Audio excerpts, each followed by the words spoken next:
कार्तिक महात्म्य का 13वां अध्याय। नारद जी बोले, दैत्यों के तीक्ष्ण प्रहारों से व्याकुल देवता इधर उधर भागने लगे। तब इंद्र आदि को इस प्रकार भयभीत देखकर गरुड़ पर चढ़े भगवान युद्ध में आगे बढ़े।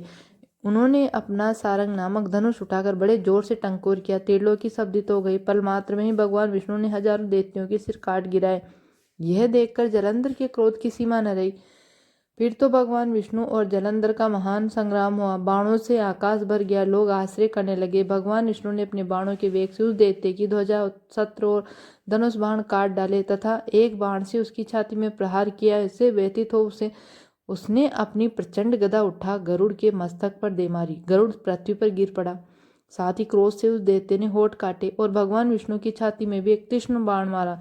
इसके उत्तर में भगवान विष्णु ने उसकी गदा काट दी और अपने सारंग धनुष पर बाण चढ़ा चढ़ाकर उसको बीनना प्रारंभ किया। जलंधर भी उन पर अपने पेने बाण बरसाने लगा। उसी समय जलंधर ने भगवान विष्णु को कई पेने बाण मारकर वैष्णव धनुष को काट दिया। धनुष कट जाने पर भगवान ने गदा ग्रहण कर ली और शीघ्र ही जलंधर को खींचकर मारी भी, परंतु उस अग्निवत अमोघ गदा की मार से भी वह चलायमान न हुआ और मदोन्मत्त हाथी के समान उसे यानी गदा की मार को फूल की माला ही जाना। साथ ही उस युद्ध धर्मोध ने अत्यंत क्रोध होकर एक अग्निमुक्त त्रिशूल उठाकर विष्णु पर छोड़ दिया। भगवान विष्णु ने शिव के चरणों का स्मरण कर नंदक नामक त्रिशूल से उसके त्रिशूल को छेद दिया। जलंधर ने झटक कर भगवान विष्णु की छाती में एक मुष्टिक मारा। उसके उत्तर में भगवान विष्णु ने भी उसकी छाती पर अपनी मुष्टिका का प्रहार किया। फिर दोनों घुटने टेक कर बाहों और मुष्टकों से बाहु युद्ध करने लगे। कितनी ही देर तक भगवान विष्णु उसके साथ युद्ध करते रहे। वो कुछ भ्रमित से हो गए। तब सर्वश्रेष्ठ मायावी भगवान उस दैत्यराज से मेघवाणी में बोले, हे रण दुर्मम दैत्य श्रेष्ठ, तू धन्य है जो इस महायुद्ध में इतने बड़े बड़े आयुधों से भी भयभीत न हुआ। तेरे इस युद्ध से मैं बड़ा प्रसन्न हूँ।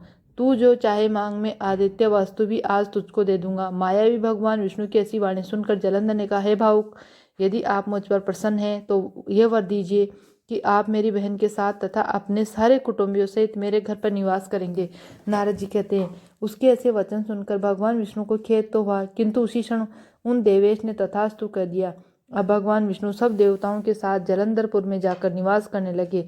जलंधर अपनी बहन लक्ष्मी और देवताओं सहित भगवान विष्णु को वहां पाकर बड़ा प्रसन्न हुआ। फिर तो देवताओं के पास जो रत्न आदि थे उनके स्थानों पर दैत्यों को स्थापित कर जलंधर पृथ्वी पर आया। निशुंभ को पाताल में स्थापित कर दिया और देव दानव यज्ञ गंधर्व सर्प राक्षस मनुष्य आदि सबको अपना वंशवर्ती बनाकर त्रिभुवन पर शासन करने लगा। उसने धर्मानुसार सुपुत्रों के समान प्रजा का पालन किया। उसके धर्म राज्य में सभी सुखी थे।